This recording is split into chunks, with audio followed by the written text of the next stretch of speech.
Sempre que o comunismo falha, lá vem o capitalismo salvar o dia. Este é o Visão Libertária, sua fonte de informações descentralizadas e distribuídas. Se você está vendo este vídeo, é porque já deve ter assistido a parte 1. Mas, só para refrescar a memória, a China foi a maior economia do mundo. Porém, quando a industrialização veio, ela perdeu esse posto e na Segunda Guerra foi completamente arrasada. Depois da guerra, ao invés de se reerguer, passou a tentar o comunismo, o que a levou ainda mais para o buraco. Então, como a China conseguiu sair do fundo do poço? A primeira coisa extremamente importante que aconteceu foi que Mao morreu.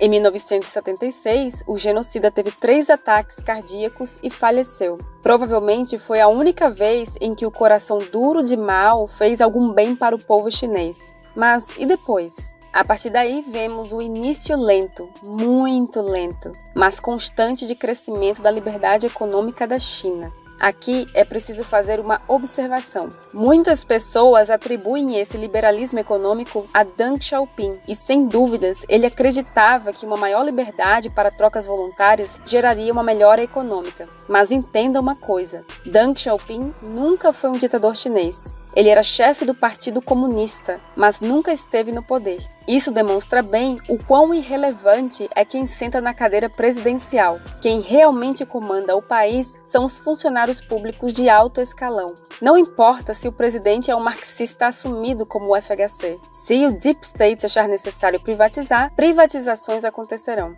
É como um instinto de sobrevivência da máquina estatal. Voltando ao assunto, quais mudanças foram implementadas na China comunista? Primeiro, mudar os incentivos. No período maoísta, se você tivesse uma alta produtividade, o governo chinês daria um jeito de fazer você sumir. Agora, se você for um trabalhador que se destaca, será recompensado. Marx deve ter se revirado no túmulo com essa ideia. Segundo, houve uma descentralização da economia. Não fazia nenhum sentido um burocrata num escritório na capital decidir como os agricultores devem plantar ou como os trabalhadores devem produzir parafusos. Então, os chefes de cada setor iriam decidir como suas indústrias iriam trabalhar e, caso superassem as cotas, seriam recompensados por isso. Dessa vez, Engels deve ter se revirado em seu caixão.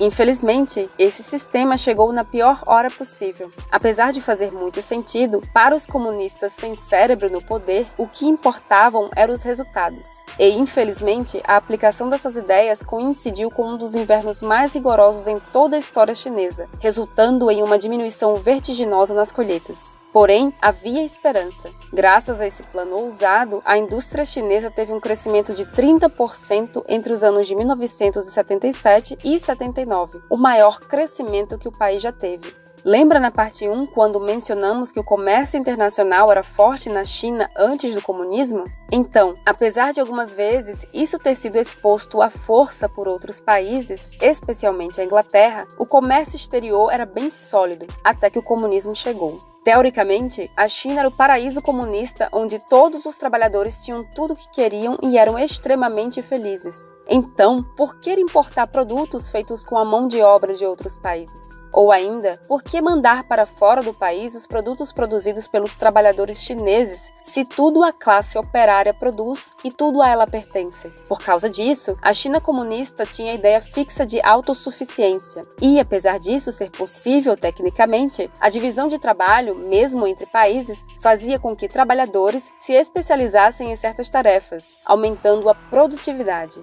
Isso foi um dos grandes fatores para o aumento da riqueza no último século. Porém, algumas circunstâncias forçaram a China à abertura comercial. O principal fator foi a agricultura. Coisas como a coletivização das fazendas, crescimento populacional e o experimento de fornalhas de quintal destruíram completamente o setor agrícola chinês. Por pelo menos 40 anos, os agricultores não tinham sido capazes de plantar da forma correta. Muitos deles não possuíam nem mais o conhecimento das formas de plantio. Então, a China, o país que fornecia comida para o resto do mundo nos séculos anteriores, agora passava fome e precisava de comida vinda de outro lugar. Mas como pagar por esses alimentos alimentos que iriam ser exportados? Simples, com mão de obra. Veja bem, a China não possuía tecnologia nem mão de obra qualificada, mas uma coisa que havia em abundância eram trabalhadores. Ainda mais, como era impossível comprar coisas como panelas e móveis, os chineses ficaram especialistas em manufatura básica. Então, os chineses produziriam esses bens de baixa complexidade e, em troca, receberiam comida para alimentar sua população. Quem não lembra das lojas de R$1 ou R$1,99, muito comuns nos anos 90? Isso só foi possível graças à mão de obra barata chinesa. Porém, como todo liberalismo econômico chinês, isso se deu aos poucos. A princípio, essas trocas só eram possíveis em determinados pontos do país, chamados de zonas econômicas especiais. A primeira delas sendo a cidade de Shenzhen, que, coincidentemente, fica a uma ponte de distância de Hong Kong. Nessas cidades foram implementadas políticas de liberalização econômica. A princípio, era somente a liberação dos portos para fazer trocas internacionais, mas com o tempo, mais liberdade foi sendo concedida. Logo foi tomada possível a existência de empresas privadas, depois o recebimento de investimentos estrangeiros, mais tarde o reconhecimento da propriedade de imóveis até o ponto em que compra e venda de produtos se tornaram o dia a dia. Num dado momento, essas zonas eram iguais a qualquer outro país do mundo, e com isso pessoas ficaram muito ricas. Mas aqui tem um grande problema. A população chinesa melhorou muito sua qualidade de vida nas últimas décadas. Entretanto, quem mais se beneficiou disso foram os oficiais do governo chinês. Imagine que você é um empresário que queira abrir uma indústria em Xangai. A primeira coisa a se fazer é comprar um terreno para construir a sua fábrica. Mas de quem você compra o terreno? O povo não era autorizado a ter propriedade de terras. Então você vai ter que comprar do governo comunista chinês. Imagine quanto dinheiro o governo arrecadou com a venda de terras para empresas multinacionais. Ou ainda, lembre que as empresas estatais chinesas são comandadas por pessoas apontadas pelo Partido Comunista Chinês. E se essas empresas vão bem, seus funcionários são recompensados. O que significa que o diretor da estatal ficou rico graças à indicação política que recebeu.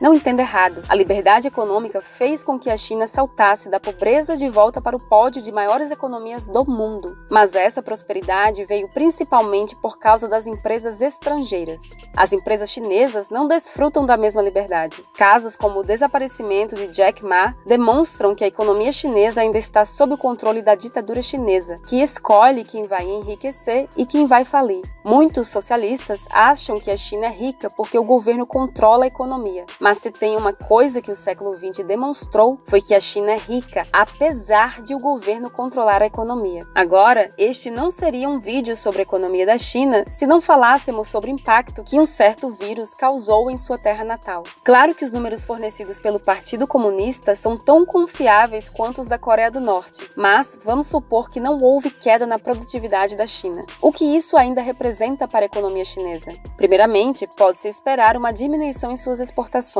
Afinal de contas, os donos de lojas estão cada vez mais inclinados a não manter um estoque grande de produtos, pois nunca se sabe quando o governo vai dizer que o trabalho não é essencial e obrigá-los a fechar as portas, deixando suas mercadorias se depreciarem em um depósito por estarem impedidos de vendê-las. Além disso, a pandemia acelerou um outro problema que a China estava começando a sentir: a armadilha da renda média. Essa teoria econômica é muito comum em países com estudos econômicos mais sérios do que os economistas brasileiros, que se limitam a estudar socialismo e comunismo apenas. Isso acontece quando um país é rico demais para servir de fonte de mão de obra barata, enquanto ainda é pobre demais para manter a qualidade de vida de sua população. Pense da seguinte forma: a China possui uma grande disponibilidade de trabalhadores que produzem por um preço muito menor do que o resto do mundo. Porém, quanto mais e mais empresas buscam a mão de obra chinesa, ou seja, aumentando a demanda, mais o preço dos salários sobe. Foi assim que a média salarial chinesa ultrapassou a brasileira. Porém, chega um ponto em que essa mão de obra se torna tão mais cara e passa a ser mais lucrativo produzir em outros países. Isso gera uma baixa na demanda por trabalho, o que pela lei da oferta e demanda deveria diminuir o salário dos trabalhadores. Porém, a diminuição dos salários não é algo muito popular.